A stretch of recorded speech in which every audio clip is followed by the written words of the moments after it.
So I listen to podcasts that are generally not associated with my business or industry. I put that in air quotes because not for 1 second do I claim that podcasting or what I do right now for a living is real. You could even ask me when was teaching ballroom dance. That's not a real job. When I was a teacher, when I was like teaching economic statistics and like in a classroom setting, not ballroom dance class. Even that I don't consider a real job. I really don't. And I don't consider this thing a profession. But so when but it's still my field. It's day in, day out what I do. And so I don't listen to a lot like people, oh, do you listen to Rich Cooper or Rollo? Sometimes I do, yeah, Rollo particularly. So I can like pick on him when he says something funny and old man joke. I'll listen to Carl and Ryan on Ryan's channel, Ryan Stone. But generally not. Generally not. I think most guys are like that. I think most of the guys, like, people like, oh, you listen to Clary, Terrence Popp? Like, no, why would I? People ask Joker, oh, do you listen to Pop? Maybe a little bit. But usually your day goes in, you're an accountant. You don't listen to podcasts about accounting when you go home. So that's kind of how it is. However, there's kind of one exception to that, and that is Turd Flinging Monkey. And the reason I tune in, because he's an excellent economist. He's not a professional economist. I don't think so anyway. He never let anyone know what his profession is. He's a great philosopher. I enjoy his philosophy, and I disagree with him on a lot of things. But the reason I still tune in is I don't care if I disagree. I enjoy the logic in his reasoning, which is unassailable. It's iron tight. It's just the premises that he operates from. But it's fascinating to watch someone that you disagree with come to a completely logical a conclusion that you would agree with if you agreed with the premises. And it is going through that intellectual thought process and the reasoning and the logic. And you're like, oh, wow, yeah. Because that logic has to abide by all rules and logic that you follow, have to abide by their efficacy in the real world. Like, is this practical? Will this work? And you look at that and you operate from those premises, you're like, oh my God, it is that bad. Society really is that bad. Holy cow. So whereas I disagree with him, it is the exercise and execution of the philosophy he does in his podcast that is morbidly fascinating. Morbidly. It's great. It's like watching a philosophical train wreck. That's what, not that he's the train wreck, but the society is. He's like, well, here's what's going to happen. And Bias is going to fly out this way. And people are going to be dismembered over him. Like, oh, yeah, he's right. Look at that. Now, logically, because it's not exactly super happy fun time. Hey, guys. I'm going to play video games. It's not that. It's deep. It's dark. It's philosophical. And TFM has gone through a horrible life. A horrible background. And yet at the same time, he's gone through a worse life than most of us have, but then he's very optimistic. He's very cheery, even though he's reading all these, enjoy the decline type of articles. And the end is not necessarily the end, but the decay is here. The decline is here. And he's still happy. He's still having a good old time. He's living his life. He's doing what he do. And then he wrote this book called The Way of Monkey book. And this guy has gone through, he's a little younger than me, but he's gone through 4 decades and change of bad life. And yet he's still here. And he's optimistic and happy about it. Maybe not about life, but he's optimistic about the life that he has and that he can live. And he achieves that through Stoicism and reading a lot of philosophy. This guy's read more philosophy books than I have. He's studied more than that than I ever will. And as you know, Cappy didn't have the greatest or easiest time, didn't have the worst time either. Many of you, especially, I think we can all agree, everyone within earshot of this podcast, nearly the vast majority of people, podcasts or not, in the West, have been lied to. Millennials, anybody? And when you're lied to, you misinvest your time.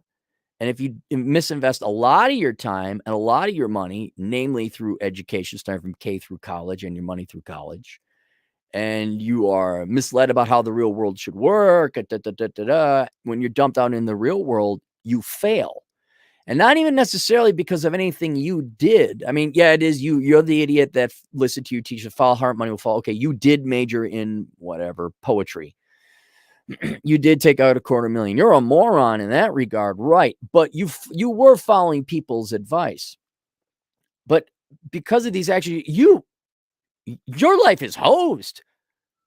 You cannot make decisions that are not based in the real world, even if you were channeled that way by your completely worthless teachers and parents and guidance counselors. The point is that you're there, you were lied to. You've wasted basically your youth. Lord knows how much in money, hundreds of thousands of dollars. And when you consider opportunity costs, we're talking millions of dollars your entire life. I mean, think of the position of being a millennial. You're almost 40 and you still have zero net worth. It's not all about the money. Shut up. Shut up, you socialist freaking moron. All you do is bitch and whine about money that you don't have enough of it, then it's not about the money.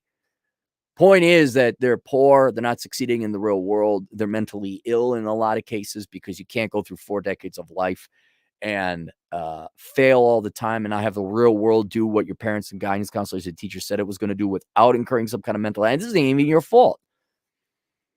And then you get a choice. Oh, the capitalism thing that we were told was so bad and horrible, and working for a living and majoring in engineering, and it is about the money. But then I'd have to give up the only religion I have, the only value, which is parasitism, aka socialism. So important to me. Like, well, enjoy the rest of your life. It'll be wasted just like the first half. Regardless, nearly everyone is angry because your parents and teachers and society lied to you. And you, God, what do you do? I mean, that's like being a quadriplegic. I mean, you think about half your time, resources, and energy, not paraplegic, half. You've lost half your limbs. You've lost half your life. That's going to make you pretty sad. It's going to make you pretty upset, pretty angry. And make sure you blame the white male Republicans in the Senate, right? Don't blame your teachers or your guidance counselors or professors or the leftists whose advice you followed. You just need more of that. The people you listened to what ended up in your crappy life, yeah, go run back to them. Who should we blame? You who lied to us? No, it's the Republicans in the Senate. The capitalists. Ooh, scary. But larger point, most of you've been lied to, most of you are paying the price of that now. How do you not get angry? And you can't get angry. I mean, you have every right to get angry. You should get angry, but you can't live the rest of your life being angry because that is going to make the last half of your life even worse than the first half. At least the first half, you're blissfully ignorant and like hopeful. I'm going to save the children and the minorities. I'm Jessica Christ. I'm going to go major in social justice and bring about nirvana. Like, okay, there you go. Oh, if I'm nice to the girls, you just be all Jace. If I'm just nice to the girls and be myself, I'll get the hoo-ha. Oh, you okay, lady? I love you. You're very nice. I'll vote the way you want. Yes, Trump's a bad man. Touch peen now. You start to wait. We were lied to, and then you're angry, and you're all right now. Do you want to be pissed off the rest of your life, or do you want to enjoy and relax? Do you want to let go of it? Do you want to just like go out like this in the second half of the game, going like that to the rest of society? Then get the Way of Monkey book. I've linked to it below. That has actually served me very well. I normally don't read books unless I'm paid. And if I read books, they're good. I just don't like reading books. There's certainly some good stuff out there, but this is one of the more practical ones that I've actually like used in my life because Cappy was very angry. Very angry. And Cappy's still angry. Cappy goes to anger management, but then Cappy read the book and like that has been the equivalent to a year of going to anger management classes. It's really good.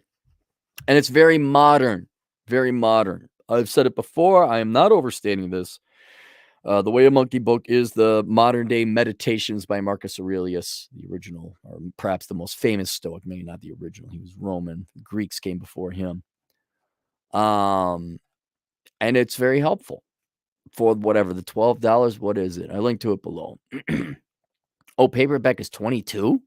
Geez, that's pricey. It's still worth it, 22 bucks. Look, you'll piss away that on 2 cheap drinks this weekend. So I'd recommend getting that book, and that's it. Dung is fun for $2. Good morning, Cappy. Good morning. All right, see you guys later. Toodles.